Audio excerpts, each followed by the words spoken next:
क्या corona virus फिर से लौट आया है? क्या फिर से लॉकडाउन लगने वाला है? कितना खतरनाक है कोरोना का यह नया वेरिएंट और क्या है इसके सिम्टम्स?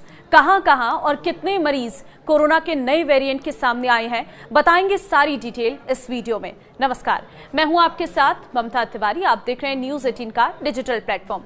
30 जनवरी 2020 ये वो तारीख है जब भारत में कोरोना का पहला मामला सामने आया और उसके बाद क्या हुआ, सबकी जिंदगी बदल गई थी।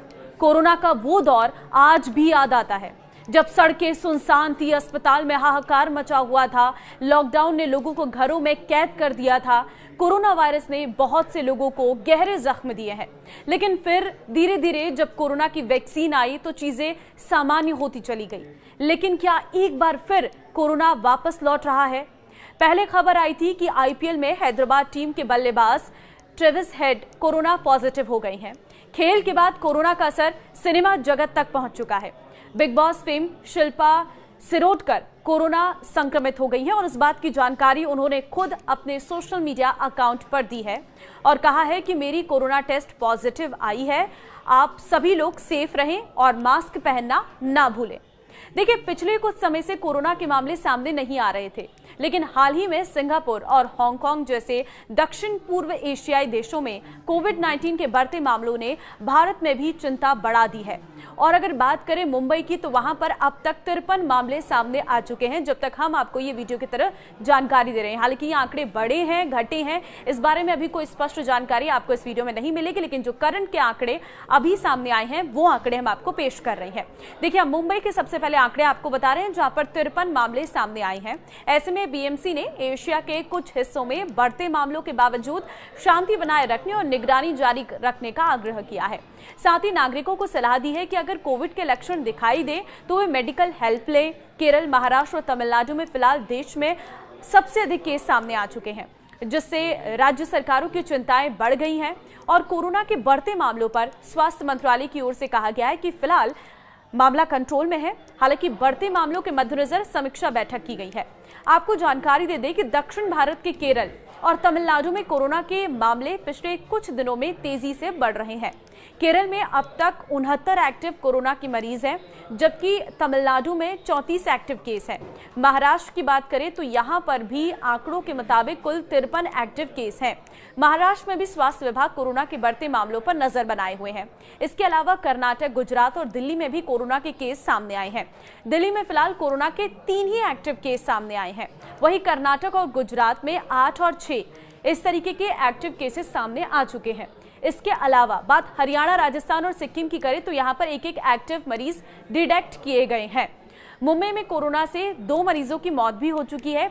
एशियाई देशों में कोरोना के फिर से फैलने की वजह से हालात और बिगड़ते जा रहे हैं। इससे वैश्विक स्तर पर कोरोना को लेकर एक बार फिर से चिंताएं बढ़ गई हैं। हांगकांग और सिंगापुर में कोरोना के बढ़ते मामले लगातार सामने आ रहे हैं। सिर्फ मई के महीने में ही सिंगापुर में 14,000 कोरोना के एक्टिव केस सामने आ चुके हैं। हालांकि भारत में फिलहाल ये आंकड़ा सिर्फ 257 एक्टिव केसों तक ही सीमित है, जो कि जनसंख्या को देखते हुए काफी कम ही है। स्वास्थ्य मंत्रालय ने कई स्वास्थ्य विभागों के अधिकारियों के समक्ष समीक्षा बैठक की है और बैठक के बाद ये कहा गया है कि फिलहाल भारत में कोरोना महामारी कंट्रोल में है। कोरोना का नया वेरिएंट वो भी मैं आपको बताती हूँ, इसके सिम्टम्स क्या हैं और आपको किस तरीके से सावधानी बरतनी है वो भी आप जान लीजिए। देखिए, नई वेरिएंट का नाम है JN.1। देखिए, ये नाम के इस वेरिएंट की गंभीरता इतनी है कि ये काफी तेजी से एक दूसरे में फैलता है। हालांकि घबराने की आपको जरूरत नहीं है, क्योंकि अधिकतर मामलों में काफी हल्के लक्षण सामने आ रहे हैं, जिसमें हॉस्पिटल में भर्ती होने की जरूरत भी नहीं पड़ती है। वहीं नए वेरिएंट के लक्षणों की बात करें तो साधारण सर्दी, जुकाम, गले में खराश, बुखार, खांसी, नाक बहना और थकान है। वहीं कुछ लोगों को सिरदर्द और हल्की सांस की शिकायतें भी हो सकती हैं। कोरोना के पहली वेरिएंट की तरह स्वाद और गंध ना आने की शिकायत इस वेरिएंट में नहीं देखी जा रही है। ये नया वेरिएंट उन सभी लोगों को प्रभावित कर सकता है जो कमजोर इम्यूनिटी वाले हैं और जिन्होंने वैक्सीनेशन अभी तक नहीं कराया है। इसलिए इस वेरिएंट का खतरा बुजुर्गों और छोटे बच्चों में अधिक रहता है। हालांकि अभी तक आए अधिकतर मामले बिना किसी लक्षण के देखने को मिले हैं।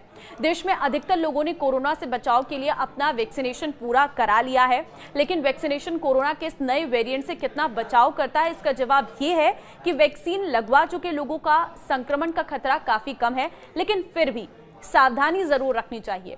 वैक्सीन लेने से वायरस से संक्रमण में होने आने वाले गंभीर लक्षणों का खतरा टल जाता है। कोरोना से बचाव के उपाय ये हैं कि कोरोना से बचाव के लिए आपको भीड़ भाड़ वाले इलाकों में जाने से बचना है। घर से बाहर निकलते समय हमेशा आपको मास्क का इस्तेमाल करना है। अपने हाथों को बार बार साबुन या फिर सैनिटाइजर से साफ करना है। किसी भी तरह का लक्षण दिखने पर घर में रहें और डॉक्टर से आपको संपर्क करना है। अपनी इम्यूनिटी को बूस्ट करने के लिए बैलेंस डाइट लें और एक्सरसाइज जरूर करें। कमजोर इम्यूनिटी वालों को थोड़ा संभल कर रहने की जरूरत है।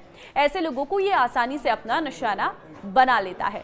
तो देखिए, कोरोना का नया वेरिएंट आ चुका है। हालांकि आपको घबराने की जरूरत नहीं है, लेकिन हाँ, आपको सावधान रहने की बहुत जरूरत है, क्योंकि अगर आप गलतियां करेंगे तो ये वायरस फैलेगा, और अगर ये वायरस फैलेगा तो ये पुराना रूप भी ले सकता है, यानी कि एक बार फिर से वो सिचुएशन आ सकती है जब हम लॉकडाउन में घर के अंदर बंद हो सकते हैं। तो ऐसे में बहुत जरूरी है कि आप अपनों का ख्याल रखें।